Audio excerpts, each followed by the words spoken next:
सभी लोगों को जय माता दी। आज मैं आपको दिखा रही हूँ एक पश्चिम मुखी घर को वास्तु के अनुसार हम किस प्रकार बना सकते हैं। यहाँ पर आप जो मैप देख रहे हैं, इसको देखने से ही आपको अच्छे से समझ में आ गया होगा कहाँ पर क्या होना चाहिए।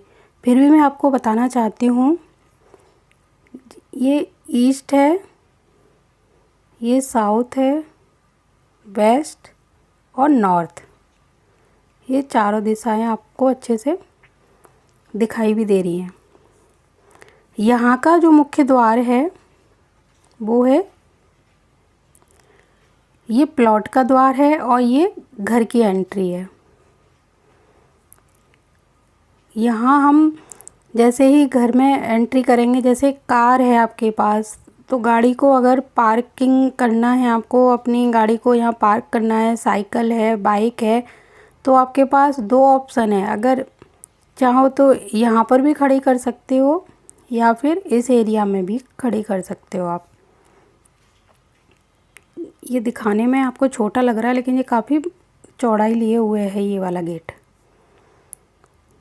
यहाँ आप लॉन भी बना सकते हो, घास लगा सकते हो, पेड़ पौधे बना सकते हो, क्योंकि ये वाली जो बाउंड्री है जो बहुत ही ज़्यादा मोटी बाउंड्री है, क्योंकि ये पश्चिम का एरिया है, इसीलिए ये काफ़ी मोटी बाउंड्री बनाई है। ये हमने एक घर का मैप बनाया था, पश्चिम मुखी प्लॉट था। तो जब आप यहाँ से एंट्री करोगे इस घर में, तो ये ड्राइंग रूम रहेगा, ये बेडरूम। यहाँ पर आपको ये दो टॉयलेट दिखाई दे रहे हैं, ये दो टॉयलेट हैं, जिसका एक एरिया ये लोग जो इस कमरे में रहेंगे वो यूज़ करेंगे, और एक एरिया ये आप देखिए दो टॉयलेट यहाँ पे बनाए गए हैं। सीढ़ियों के लिए घर के अंदर से रास्ता दिया गया है, तो यहाँ से चढ़ते हुए पश्चिम से और दक्षिण की तरफ ये सीढ़ियाँ ख़त्म होगी जाके। ये पूरा ओपन एरिया है, यहाँ से लेके यहाँ तक। यहाँ आप गार्डन बना सकते हो, खुला एरिया है पूरा, हवा के लिए बहुत बढ़िया है। शाम को बैठो, सुबह बैठो। ये पूजा घर है, एक डोर यहाँ पे है, एक विंडो इधर दी गई है। अग्नि कोण में रसोई घर बनाया गया है, यहाँ पर विंडो है इसकी, जहाँ से किचन में धूप आएगी अच्छे से। ये पूरा ओपन एरिया है, यहाँ से यहाँ तक काफ़ी स्पेस मिला हुआ है। अब यहाँ पर कुछ लोगों का कहना है कि यहाँ पर जो पानी का टैंक है, छत पे जो एक टंकी है, एक नीचे टैंक है, उसकी व्यवस्था कहाँ पे हम कर सकते हैं। तो या तो आप पानी छत पे अगर टंकी रखनी है तो यहाँ पे ये टॉयलेट है, इसके ऊपर रख सकते हो।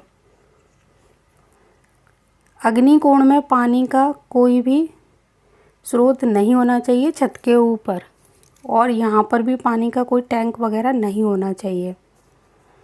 और जितने भी हमारे बेडरूम हैं वहाँ पर भी पानी का कोई भी स्रोत नहीं होना चाहिए। यहाँ हम छत पे रख नहीं सकते हैं, क्योंकि ये नॉर्थ में आ रहा है एरिया सीढ़ियों का। ज़्यादातर लोग सीढ़ियों के ऊपर ही पानी की टंकी रखते हैं, तो यहाँ पर नहीं रख सकते, क्योंकि इससे हमारा नॉर्थ बहुत ही ज़्यादा हैवी हो जाएगा। आपको साउथ वाली जगह मिल रही है तो आप वहाँ रख सकते हो। इसके अलावा ये वाला जो वायव्य कोण से नैऋत्य कोण के बीच का जो एरिया है, यहाँ पर एक दीवार छत पे बना के, थोड़ा सा टावर बना के उसके ऊपर भी रख सकते हो। जो कमरे के ऊपर नहीं आना चाहिए, किसी भी कमरे के, इनको थोड़ा इधर साइड में आप निकाल सकते हो, थोड़ा सा एरिया वहाँ पर भी आप बना सकते हो। ठीक है। पानी का जो ज़मीन के अंदर टैंक होता है, यहाँ पर हो सकता है, यहाँ हो सकता है, यहाँ हो सकता है, इस एरिया में नहीं होना चाहिए। समर भी आपकी लगी है तो बहुत अच्छा ऑप्शन है ये वाले। ये वाला बहुत अच्छा ऑप्शन है, यहाँ से लेके यहाँ तक। पानी का स्टोरेज एक ज़मीन के अंदर टैंक अगर चाहिए तो यहाँ पे बना सकते हो आप, यहाँ पर बना सकते हो। तो ये बहुत ही अच्छी दिशा है, बहुत ही अच्छा एक पश्चिम मुखी मकान का मैप तैयार हुआ है। काफ़ी हद तक वास्तु के अनुसार है। अब ऐसा नहीं है कि इसमें वास्तु दोष नहीं है, थोड़ा बहुत वास्तु दोष हर घर में होता है। बिना वास्तु दोष के कोई मकान परफेक्ट बन ही नहीं सकता, क्योंकि उसका कारण है ये टॉयलेट। क्योंकि टॉयलेट पुराने समय में जब वास्तुशास्त्र लिखा गया था उस समय टॉयलेट घर में नहीं होता था। अब 25% जो वास्तु दोष है वो टॉयलेट के कारण होता है, क्योंकि पहले के समय में पूजा भी होती थी, खाना भी बनता था, लोग सोते भी थे, यहाँ पर सीढ़ियाँ भी होती थी, लेकिन टॉयलेट नहीं होता था। इसीलिए टॉयलेट जिस जिस घर में होगा वास्तु दोष 100% ख़त्म नहीं होगा। 25 से लेके 30% तक वास्तु दोष रहेगा ही रहेगा। तो फिर भी अगर आपके पास 3 या 4 पॉजिटिव पॉइंट हैं, 1 या 2 नेगेटिव पॉइंट हैं, तो नेगेटिव पॉइंट को अवॉइड करो, क्योंकि जिसमें सबसे ज़्यादा जिस चीज़ के वोट पड़ते हैं सरकार उसी की बनती है, वो आपको भी पता है। तो जब आपके पास बहुत सारे पॉजिटिव पॉइंट हैं ये सारे, तब आपको केवल एक नेगेटिव पॉइंट को नहीं देखना है, क्योंकि ये सारे पॉजिटिव पॉइंट एक नेगेटिव पॉइंट पर भारी होता है।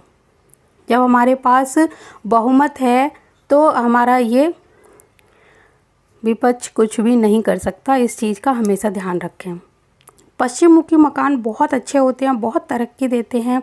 दक्षिण मुखी मकान भी बहुत ही ज़्यादा शुभ होते हैं, वो मैं धीरे धीरे आपको बताऊंगी। आगे मैं पश्चिम से दक्षिण या उत्तर या पूर्व जो भी मैप मेरे को और क्लियर करके किसी का बनाऊंगी तो आपको ज़रूर दिखाऊंगी। ये अभी एक मैप आया था पश्चिम मुखी फ्लैट का, सॉरी फ्लैट नहीं प्लॉट का, तो उसका हमने बना के दिया उनको। और इस मैप के अनुसार उन्होंने अपना पूरा घर बनवाया है और उसके बाद भी उनको अभी तक कोई दिक्कत ऐसी फेस नहीं हुई है, बल्कि वो बहुत ही ज़्यादा हैप्पी हैं, क्योंकि उनको एक परफेक्ट मैप मिला है जिसमें वास्तु दोष बहुत ही कम है।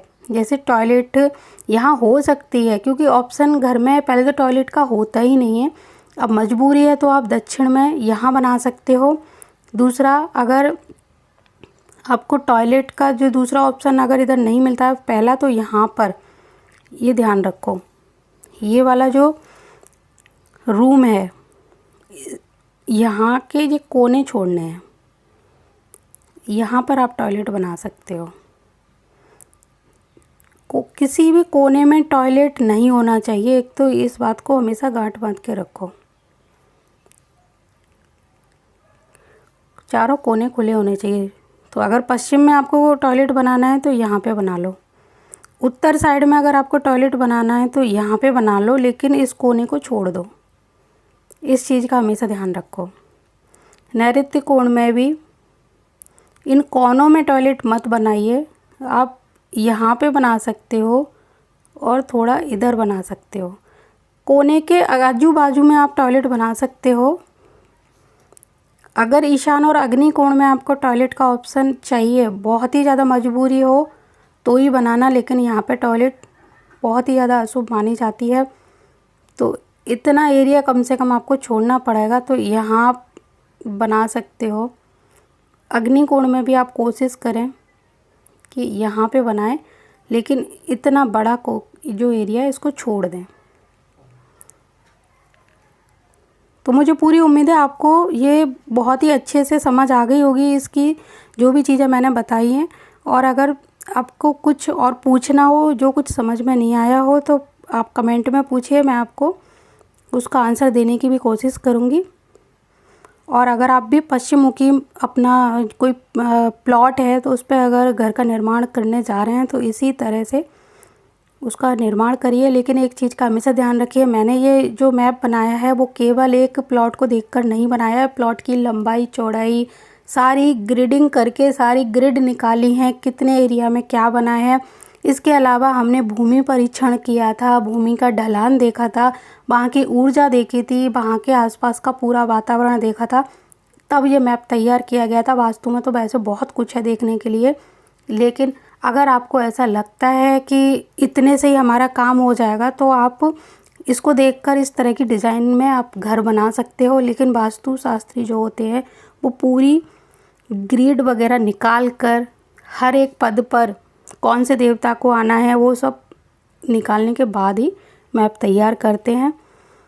कोई बात नहीं, आप अगर आपके पास सच्ची भावना है तो आप इस तरह से भी बनाओगे तब भी आपको फ़ायदा ही होगा। और मैं पूरी उम्मीद करती हूँ आपको ये वीडियो बहुत अच्छा लगा होगा। आगे भी इसी तरह की जानकारी देती रहूँगी। तब तक के लिए जय माता दी, जय गुरुदेव और जय श्री राम।